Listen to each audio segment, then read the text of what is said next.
Hello friends, welcome to my YouTube channel. Myself Nishit Doshi. I am a SEBI registered research analyst, 7+ years of experience in capital markets. So let's analyze the market for next week. So friends, अगर last week की बात करें so Nifty में अच्छा खासा correction आया था Thursday and Friday के दिन after first few days of small up move. So अगर हम ये वीक का एनालिसिस देखें सो ब्रॉडली डाउन ट्रेंड रहा था मार्केट में. बहुत सारे स्टॉक्स भी डाउन ट्रेंड में ही थे. सो लेट्स सी अब आगे निफ्टी में क्या दिखता है. सो निफ्टी करंटली 24,800 के आसपास ट्रेड कर रहा है.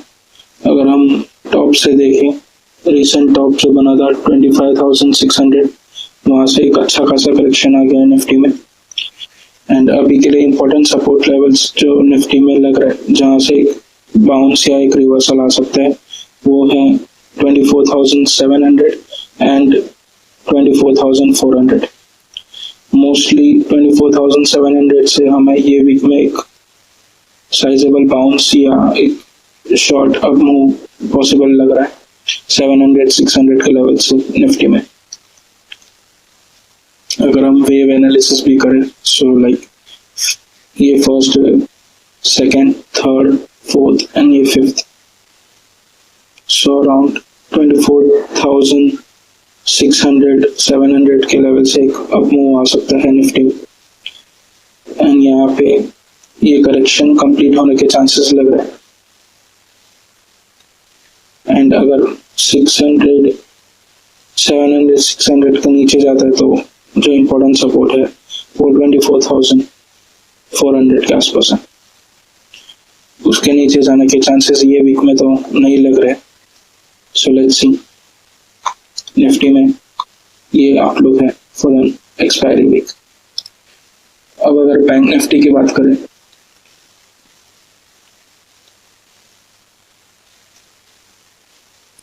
सो बैंक निफ्टी भी फ्राइडे के दिन अच्छा खासा करेक्ट हुआ था. ऑलमोस्ट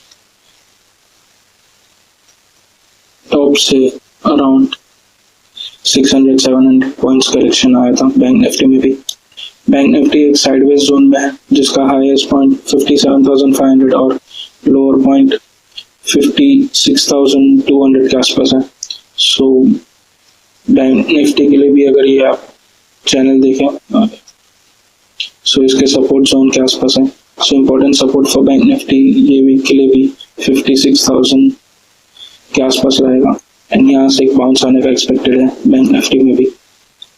एंड अगर इसका नीचे ब्रेक डाउन आता है देन करेक्शन बड़ा हो सकता है बैंक निफ्टी में. सो लेट्स होप कि उसका नीचे करेक्शन ना आए एंड यहाँ से ये बाउंस आके 57,000 तक मूव मिले बैंक निफ्टी में.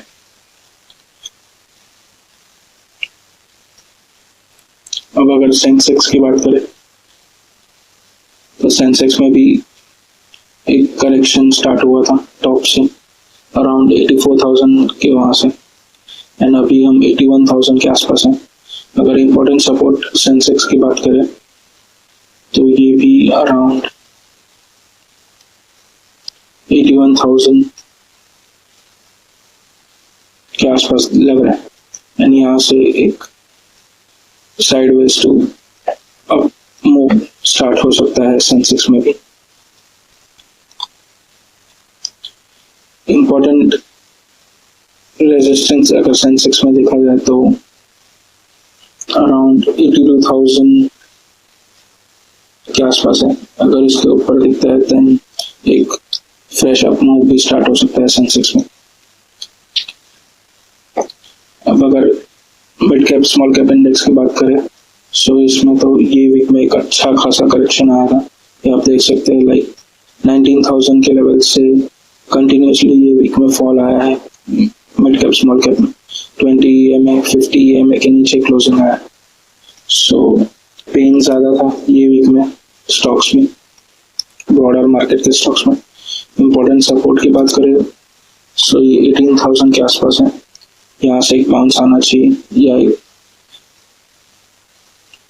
यहाँ से एक कंसोलिडेशन साइडवेज का पॉसिबिलिटी है स्मॉल कैप इंडेक्स में। अब मूव अगर ये 18,500 के अबाउ क्लोजिंग देता है देन एक फ्रेश अप मूव स्टार्ट हो सकता है। मोस्टली यहाँ पे पहले फॉल करना बंद होगा, थोड़ा साइडवेज रहेगा, देन एक बाउंस आएगा। मिड कैप इंडेक्स की बात करें सो ये भी अराउंड 50 EMA के नीचे क्लोजिंग दिया। सो इसमें भी अगर इम्पोर्टेंट सपोर्ट की बात करें तो 57,000 के आसपास एक सपोर्ट दिख रहा है मिड कैप इंडेक्स में। सो मोस्टली मंडे मॉर्निंग या आफ्टरनून के बाद एक रिकवरी या पॉसिबिलिटी है स्टॉक्स में। अगर निफ्टी 500 इंडेक्स की बात करें सो सब में पेन था ये वीक में। डेफिनेटली एक अपमूव की रिक्वायरमेंट है, बट इम्पोर्टेंट सपोर्ट की बात करें सो इसमें भी 22,700 के आसपास एक अच्छा सपोर्ट है। सो फ्रेंड्स, आगे बढ़ने से पहले मैं एक अपडेट देना चाहूँगा। सो आप डिस्क्रिप्शन में दिए गए नंबर से मैसेज करके फ्री व्हाट्सएप ग्रुप में ज्वाइन हो सकते हैं। मेरे फ्री व्हाट्सएप ग्रुप में ज्वाइन हो जाइए। एंड अगर आपको premium trade recommendations, swing trading और लॉन्ग टर्म रिकमेंडेशंस चाहिए वो भी आप प्रीमियम सर्विस पे एनरोल कर सकते हैं। बहुत ही मिनिमम चार्जेस पे आप प्रीमियम सर्विस एनरोल कर सकते हैं।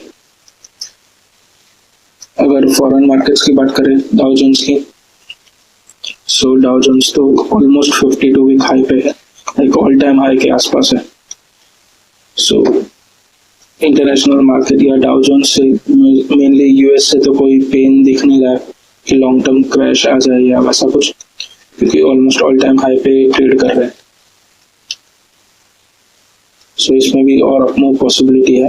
नैस्डैक तो ऑलरेडी प्रीवियस हाई ब्रेक करके ही ट्रेडिंग कर रहा है एंड ये भी कंटिन्यूस अप ट्रेंड में ही है। बट इंडियन आईटी स्टॉक्स में बहुत वीकनेस है क्योंकि रिजल्ट ज़्यादा अच्छे नहीं आए। ये फर्स्ट टाइम है कि नैस्डैक बढ़ रहा है बट इंडियन आईटी स्टॉक्स ज़्यादा अपमूव में नहीं आए हैं, वरना मोस्टली तो सेम ट्रेंड में ही चलते हैं। डॉलर इंडेक्स की बात करें सो फ्रेंड्स, डॉलर इंडेक्स जब तक 100 के नीचे है तब तक ज़्यादा टेंशन की बात नहीं है। ये पॉजिटिव ही है इंडियन मार्केट्स के लिए। सो जब तक 100 के नीचे रहेगा डॉलर इंडेक्स तब तक इंडियन मार्केट्स के लिए पॉजिटिव ही। विक्स का बहुत हुआ था ये वीक में, 10 के नीचे क्लोजिंग नहीं, 10 के नीचे क्लोजिंग नहीं। सो विक्स में भी रिकवरी आ गया, जैसे ही फॉल आया सो विक्स भी बढ़ना स्टार्ट हो गया। मोस्टली ब्रॉड रेंज में ही है विक्स, 16 एंड 10 और मोस्टली 14 और 10 के बीच में ही ट्रेड हो रहा है विक्स। सो ज़्यादा कोई इसमें पैनिक की बात नहीं। अगर सेक्टर की बात करें सो निफ्टी ऑटो, ब्रॉडर सेक्टर्स की बात करें सो निफ्टी ऑटो भी साइडवेज कंसोलिडेशन जोन में ही है। सो ऑटो स्टॉक्स में भी कोई अपमूव की पॉसिबिलिटी तो दिख नहीं रही। इसमें भी एक बाउंस, जब ये ब्रेकआउट आएगा तब एक अच्छा अपमूव आ सकता है। अबाउट 24,200 के लेवल्स के अबाउट ब्रेकआउट आएगा तब ऑटो स्टॉक्स में भी अच्छा मूवमेंट आ सकता है। सो ये एक inverted head and shoulders pattern बन रहा है इंडेक्स में। सो जैसे ही ब्रेकआउट आएगा, बड़ा वाला ब्रेकआउट आएगा, तब ऑटो स्टॉक्स को वॉच आउट करना चाहिए। मेटल इंडेक्स साइडवेज ही है। मेटल स्टॉक्स में भी कोई खास मूवमेंट दिख नहीं रहा है। ये वीक में तो ऑलरेडी सब स्टॉक्स में करेक्शन ही था।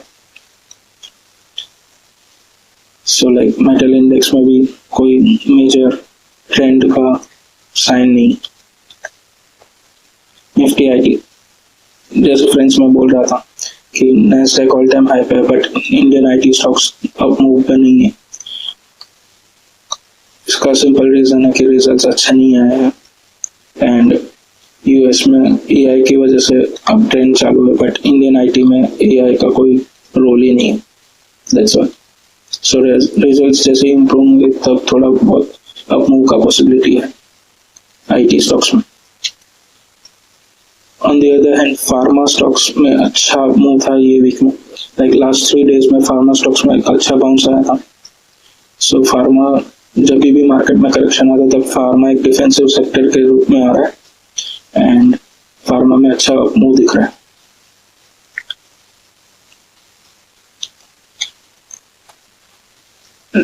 निफ्टी रियलिटी इंडेक्स भी करेक्शन आया था, अच्छा खासा करेक्शन आया ये वीक में।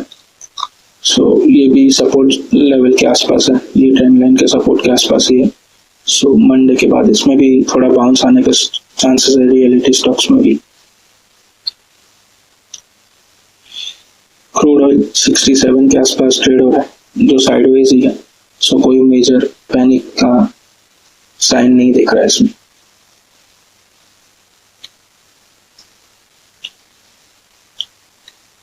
अगर पीएसयू बैंक्स की बात करें सो ये भी इंडेक्स साइडवेज ही था एंड बेरिश ही था सब स्टॉक्स इसमें।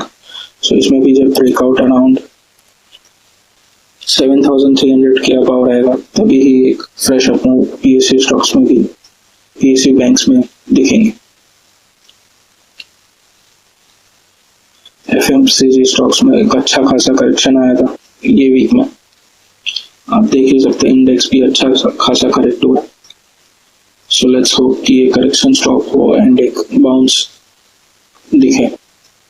ये भी एक इन्वर्टेड हेड एंड शोल्डर से पैटर्न बना रहा है जिसका हेड का शोल्डर्स का सपोर्ट यहाँ पे बन के आया है जो कि 53,000 के आसपास, 53,800 700 के आसपास। सो यहाँ से एक बाउंस या रिकवरी एक्सपेक्टेड है एफएमसीजी स्टॉक्स में। निफ्टी एनर्जी इंडेक्स ये भी करेक्शन मोड में ही था ये वीक में।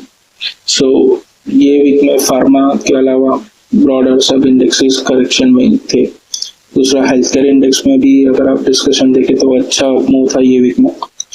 सो बेसिकली जैसे ही मार्केट में करेक्शन स्टार्ट होता है सो फार्मा एक डिफेंसिवली आता है। So friends, Nifty health care index all time high के आसपास ट्रेड हो रहा है। सो अगर ये index all time high break करता है तो हेल्थ केयर के स्टॉक्स अच्छे मूव दिखा सकते हैं। सो वॉच आउट पे रखिए। So thank you friends watching for this video. I hope आपको ये वीडियो पसंद आया। Thank you. अगर आपको वीडियो पसंद आया तो लाइक कीजिए एंड कमेंट कीजिए आपको नेक्स्ट कौन से टॉपिक पे वीडियो चाहिए। Thank you for watching.